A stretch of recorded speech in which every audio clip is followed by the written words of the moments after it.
नारायणं नमस्कृत्य नरं चैव नरोत्तमं देवीं सरस्वतीं व्यासं ततो जयमुदीरयेत्।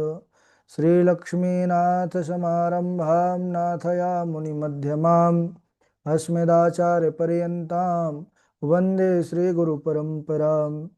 श्रीराम राम रघुनन्दन राम राम, श्रीराम राम भरताग्रज राम राम, श्रीराम राम रणकर कस राम राम, श्रीराम राम शरणं भव राम राम।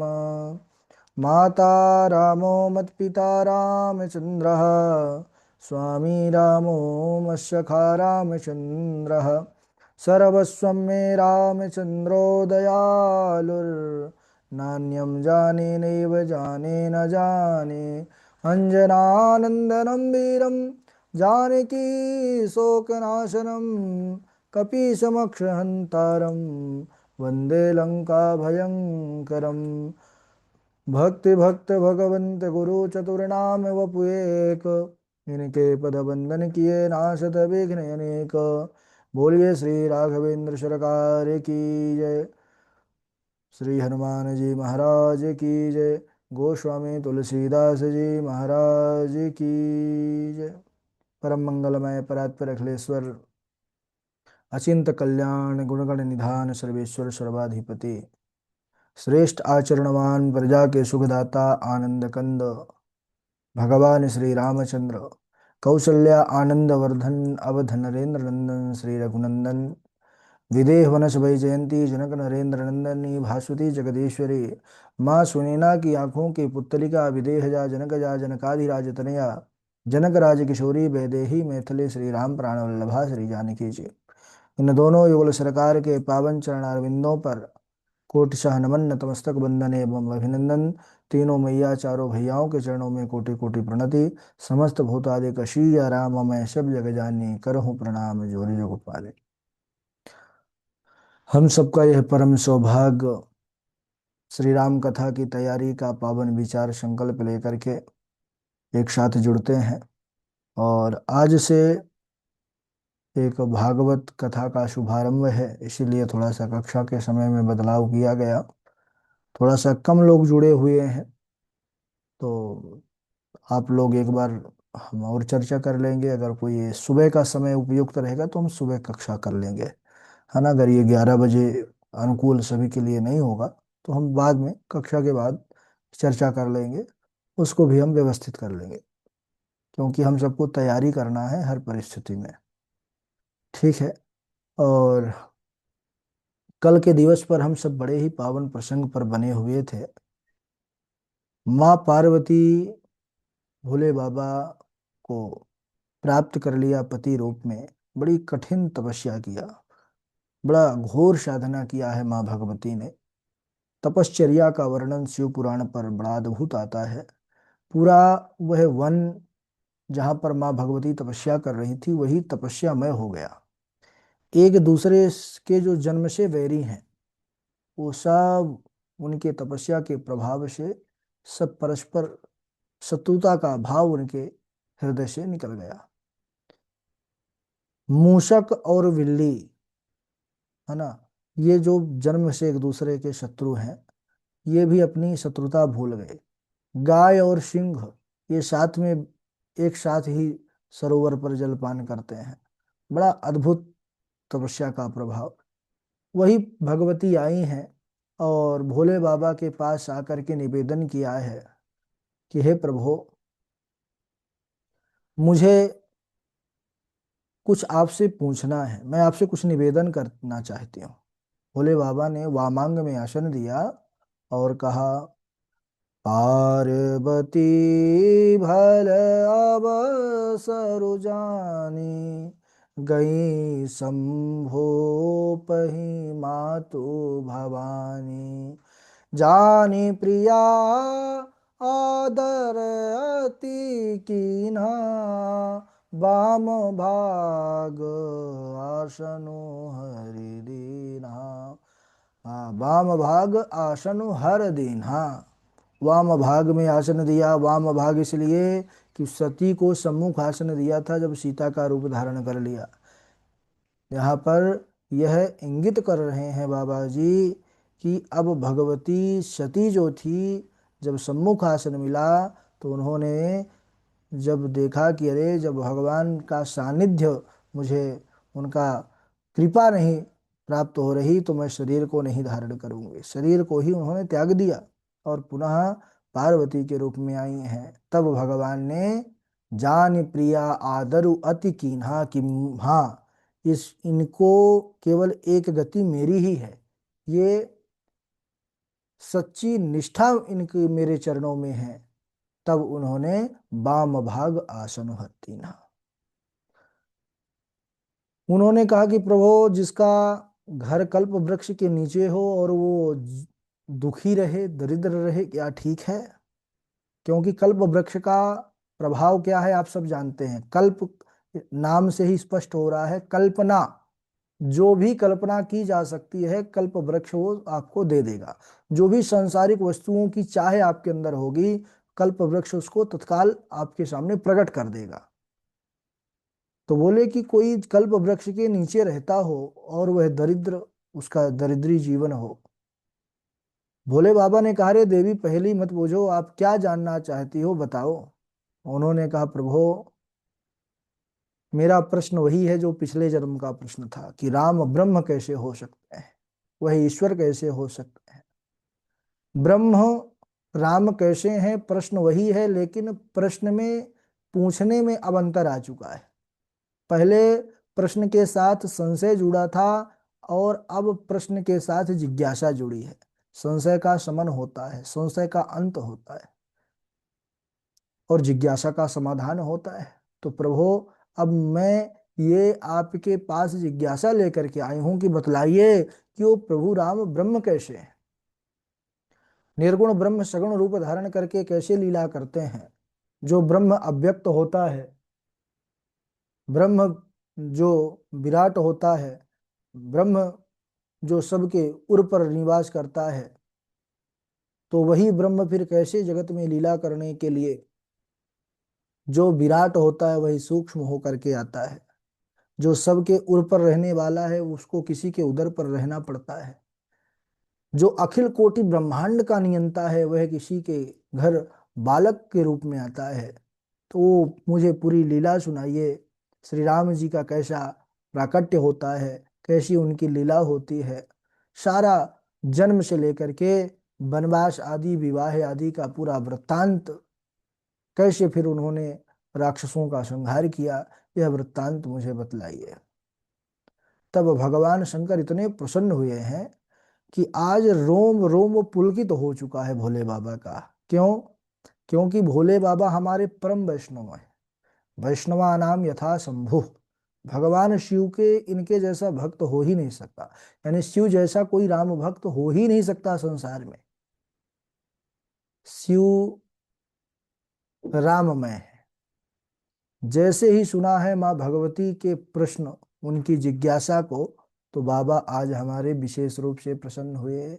बाबा जी को जो है यहाँ पर लिख रहे हैं, कथा जो सकल लोक हितकारी, कथा जो सकल लोक हितकारी, सोई पूछन चाह शैल कुमारी, सोई पूछन चाह शैल कुमारी। कथा जो सकल लोक हितकारी, ये भगवान की कथा जिसका तैयारी का, जिसको अध्ययन करने का विचार लेकर के हम और आप सब जुड़े हैं, जिसको सुनाने का एक वक्ता के रूप में अपने आप को तैयार करने का जो संकल्प लिए हैं, ये बड़ा सौभाग्य है। क्यों? कथा जो सकल लोक हितकारी, ये कथा भगवान की ऐसी विलक्षणता इसके अंदर कि ये समस्त लोगों का कल्याण करने वाली है। वही कथा आज माता पार्वती सुनने की जिज्ञासा प्रकट किए हैं। सोई पूछन चाह शैल कुमारी, भगवान शंकर ने माता पार्वती के जैसे ही इस निवेदन को सुना है, राम चरित्र सुनने का जो प्रश्न उन्होंने रखा है, भोले बाबा इतने मगन हो गए, उनके नेत्र बंद हो गए, देहाभिमान शून्य हो गया। क्यों? क्योंकि श्री रामचंद्र जी का नाम आते ही प्रभु रामचंद्र की सारी लीलाएं उनके हृदय पर चलने लगी और भगवान शंकर समाधि में प्रवेश कर गए। ये भोले बाबा हमारे, इनकी समाधि कोई साधारण समाधि नहीं है ना, लागी समाधि अखंड। भगवान भोले बाबा की समाधि कई कई लाख वर्षों तक चलती है। तो समाधि ये योग का अंग है। योग के 8 अंग कहे गए हैं, आप सब सुने हैं, पढ़े हैं।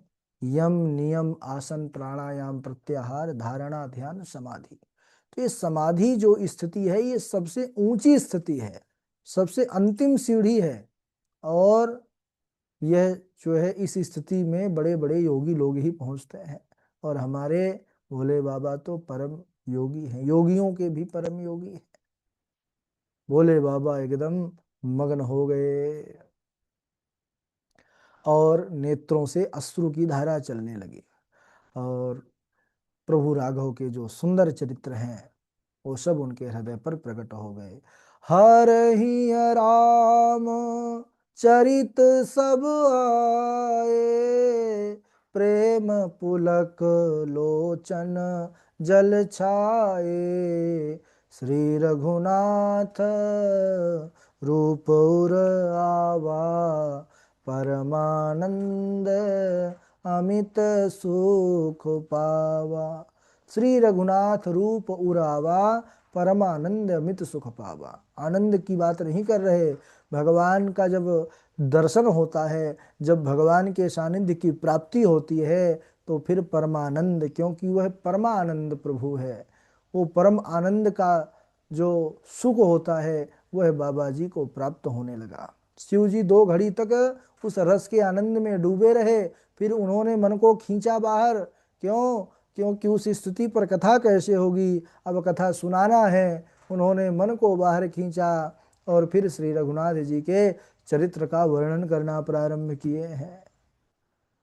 अच्छा, यहाँ सबसे बड़ी विलक्षणता देखने को ये प्राप्त होती है कि हम जैसे किसी से प्रश्न किए और कोई हमारे प्रश्न का उत्तर दे देता है, तो हम उसको क्या करते हैं? धन्यवाद देते हैं। लेकिन यहाँ पर माता सती ने, ओ माता पार्वती ने प्रश्न किया और उसका उत्तर भोले बाबा दे रहे हैं। धन्यवाद माता पार्वती को करना चाहिए कि प्रभु धन्य है, आपने मेरा अनुग्रह स्वीकार किया। लेकिन यहाँ पर भोले बाबा धन्यवाद कर रहे हैं प्रश्न पूछने वाले का, और एक बार नहीं, 2 बार धन्यवाद कर रहे हैं महाराज। धन्य धन्य गिरि राजकुमारी, तुम समान नहीं को उपकारी। क्यों? पूछूं रघुपति कथा प्रसंगा, सकल लोक जग पावनी गंगा। पूछूं रघुपति कथा प्रसंगा, इसीलिए धन्य धन्य गिरिराज कुमारी। 2 बार धन्यवाद किया, एक बार में मन नहीं भरा। क्यों? क्योंकि इन्होंने जगत का कल्याण किया। पूछो रघुपति कथा प्रसंगा, जब हम श्रेष्ठ के पास जाए, अगर प्रश्न भी रखना है तो भगवत संबंधी प्रश्न रखें। क्यों? उससे क्या होता है? उसे सकल लोक जग पावनी गंगा, उसे सकल लोक का कल्याण होता है। यहां पर भगवान शंकर ने कहा कि हे देवी, तुम्हारे द्वारा किया गया है प्रश्न सब लोगों का मंगल करेगा। अरे, जो भागीरथी गंगा है, इसका लाभ लेने के लिए हमको चल करके इनके पास जाना होता है। गंगा के तट तक जब तक नहीं जाएंगे, तब तक गंगा का स्पर्श दर्शन कैसे प्राप्त होगा? लेकिन ये जो भगवान की कथा रूपी गंगा है, ये राम नाम रूपी गंगा है, कहते हैं कि यह जब जीव के पुण्य, जन्मांतरे भवेत पुण्यम, जब कई कई जन्मों के पुण्यों का उदय होना होता है, तब यह कथा रूपी गंगा के पास जाना नहीं पड़ता। यह स्वयं कथा रूपी गंगा हमारे पास, हमारे घर तक आती है और हमारे जीवन का कल्याण कर देती है, उद्धार कर देती है। इसीलिए यहाँ पर भोले बाबा ने माँ भगवती पार्वती का 2 बार धन्य धन्य करके उनका धन्यवाद किया है।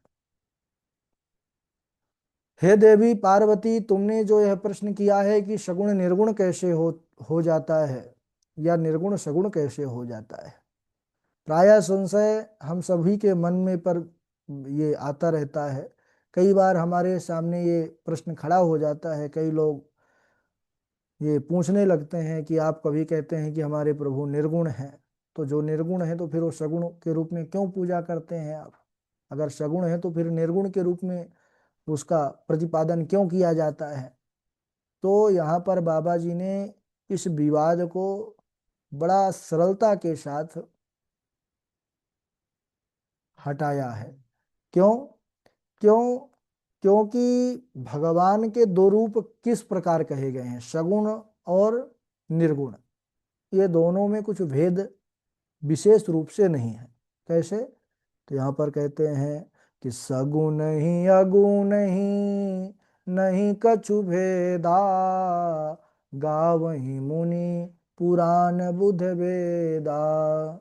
आगुन अरुण अलख अज जोई, भगत प्रेम बस सगुण सोई। भगवान साकार भी हैं, निराकार हैं। निर्गुण को निराकार कहते हैं, सगुण को साकार कहते हैं। जैसे भाई सोना धातु, सोने से हम कई प्रकार के आभूषण बना लेते हैं।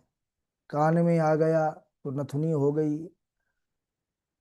और कान में आ गया तो कुंडल हो गए, नाक में आ गई तो नथुनी हो गई, गले में आ गया तो हार हो गया है, हाथों के जो है अंगुलियों पर आ गया तो मुद्रिका अंगूठी हो गई, हाथों पर आ गया तो कंगन हो गया। लेकिन है तो स्वर्ण। स्वर्ण होकर के भी कई रूपों में बढ़ गया। ऐसे ही वह परमात्मा जो है तो निर्गुण निराकार, लेकिन जब भक्तों का प्रेम देखता है, भक्तों का भाव देखता है वह ईश्वर, तो वह सगुण रूप, कभी राम रूप में, कभी कृष्ण रूप में, हरि रूप में, अनेकों प्रकार के अवतार वह ग्रहण करते हैं। वही परमात्मा जो है भक्तों के प्रेम अवश्य सगुण हो जाते हैं। इस प्रकार बड़ा अद्भुत वर्णन है। और आज यहीं तक, क्योंकि आज थोड़ा सा व्यस्तता ज़्यादा है कल से, तो समय विशेष रूप से रहेगा। आज कथा का हमारे शोभा यात्रा भी था, कलश यात्रा, और पहला दिवस है। पहले दिवस कहीं भी थोड़ा सा मैनेजमेंट में समय लग जाता है। कोई बात नहीं, फिर भी कथा इतना बहुत है। आप लोग इसको बढ़िया से तैयार करिएगा, और आइए बारी बारी से जो आपने कल तैयार किया है उसको सुनाइए। सबसे पहले तृष्णा जी हैं, अभिषेक जी हैं, इंदु पराशर जी हैं, नीरजा जी हैं, उन्नति जी हैं, हर्षिता जी हैं, सुचित तिवारी जी हैं। इसके बाद हम एक टाइम का और भी बता देंगे कि आप लोग क्या अगर सुबह ले सकते हैं तो फिर सुबह ले लेंगे, क्योंकि अभी कम लोग जुड़े हैं। हम ये चाहते हैं कि किसी की कक्षा में कोई हानि ना हो। चलिए सुनाइए। राधे राधे गुरु जी। राधे राधे। पार्वती भल अवसरु जानी, गई शंभु पही मातु भवानी। जानी प्रिया दरुअति कीन्हा, बाम भाग आसनु हर दीन्हा। राधे राधे गुरु जी। हाँ, राधे राधे। आगे सुनाए। अभिषेक जी आप सुनाइए। नीरजा तिवारी जी आप सुनाइए।